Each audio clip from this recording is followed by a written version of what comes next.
আসসালামু আলাইকুম ওয়া রাহমাতুল্লাহি ওয়া বারাকাতুহু। আহমাদুল্লাহ রাব্বাল আলামিন ওয়া উসাল্লি ওয়া উসাল্লিমু রাসূলিহিল আমিন ওয়া বা'দ। ফাআউযু বিল্লাহি মিনাশ শাইতানির রাজীম। বিসমিল্লাহির রহমানির রহিম। লাকাদ খালাকনাল ইনসানা ফি আহসানি তাকওয়িম। সাদ্দাকতা ইয়া রাব্বাল আলামিন। আজকে আলোচনার বিষয় মানুষ আল্লাহর রহস্যময় সৃষ্টি।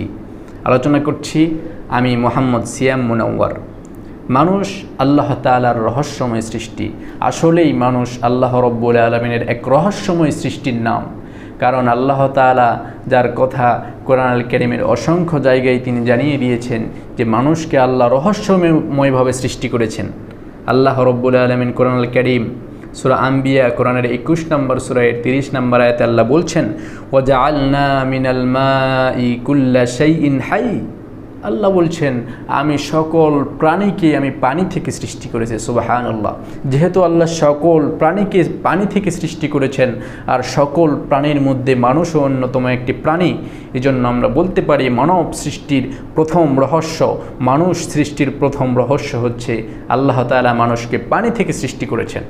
জীববিজ্ঞানের ভাষায় সাগরের অভ্যন্তরীণ পানিতে যে প্রোটোপ্লাজম আছে সেই প্রোটোপ্লাজম থেকেই জীবের সৃষ্টি।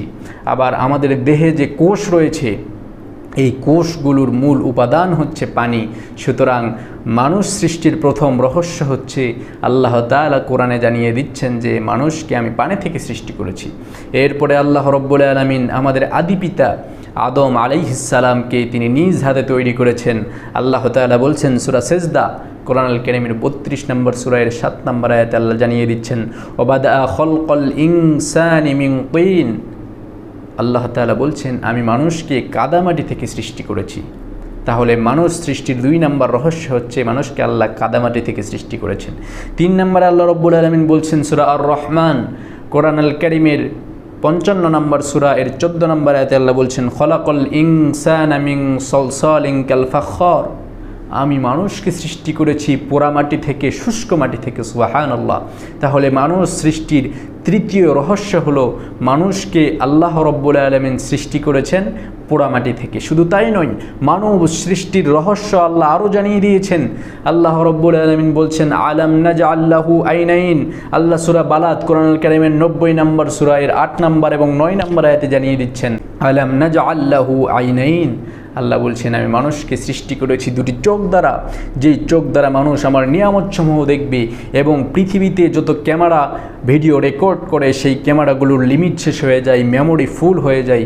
কিন্তু মানুষকে এত সুন্দর 2টি চোখ দান করেছি, এত রহস্যময় চোখ দান করেছি যা কোনো দিন ফুল হয়ে যায় না, যার মেমোরি কোনো দিন ফুল হয় না। এরপর আল্লাহ বলছেন ওয়ালিসানা ওয়া শাফাতাইন। আমি মানুষকে জিহবা দিয়েছি, যেই জিহবা দ্বারা হাজার হাজার খাবার একটি মানুষ জিহবায় লাগাইলে ভিন্ন ভিন্ন স্বাদ পায়। সুবহানাল্লাহ। তাহলে আল্লাহর এই রহস্যময় সৃষ্টি। সূরা 3 এর মধ্যে আল্লাহ বলছেন, লাকাদ খালাকনাল ইনসানা ফি আহসানি তাকওয়িম। আমি মানুষকে সৃষ্টি করেছি এই সকল মাখলুকাতের উপর সবচাইতে সুন্দরতম গঠনে। সুবহানাল্লাহ। তাহলে মানুষ সৃষ্টির রহস্যটা হচ্ছে এটাই যে মানুষকে আল্লাহ তাআলা সকল সৃষ্টির সেরা জীব করে আল্লাহ সৃষ্টি করেছেন।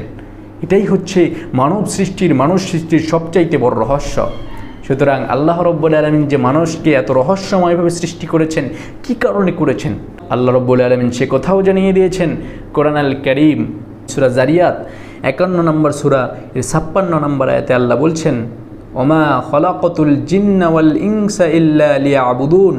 আল্লাহ রব্বুল আলামিন বলছেন এই যে এত সুন্দর করে, এত রহস্য ঘেরা, এত রহস্যময় করে আমি মানুষকে সৃষ্টি করলাম, এই যে সৃষ্টির সেরা জীব করে আমি মানুষকে সৃষ্টি করলাম ফি আহসানি তাকওয়িম, সুন্দরতম গঠনে। কেন জানো? কারণ হচ্ছে তোমরা যাতে আমার দাসত্ব করো, আমার গোলামি করো। সুতরাং আল্লাহ রব্বুল আলামিন যে রহস্যময়ভাবে আমাদেরকে সৃষ্টি করেছেন, এই রহস্যময় সৃষ্টির যে করণীয় আমাদের সেটি হচ্ছে আল্লাহর গোলামি করা, আল্লাহর দাসত্ব করা, আল্লাহর ইবাদত করা, আল্লাহর বিধানগুলো মেনে চলা, আল্লাহর নিষেধগুলো থেকে বিরত থাকা। আল্লাহ রব্বুল আলামিন এই যে রহস্যময় সৃষ্টি করার যে কারণ রয়েছে সেটা যেন আমরা পরিপূর্ণ করতে পারি। আল্লাহ আমাদের সকলকে আল্লাহর দাসত্ব করার তৌফিক দান করুন। হাদা মা ইনদি ওয়াল ইলমু ইনদাল্লাহ আলাইহি তাওয়াক্কালতু ওয়া ইলাইহি উনীব ওয়া আখিরুদ দাওয়ানা আনিল হামদুলিল্লাহি রাব্বিল আলামিন। আসসালামু আলাইকুম ওয়া রাহমাতুল্লাহি ওয়া বারাকাতুহু।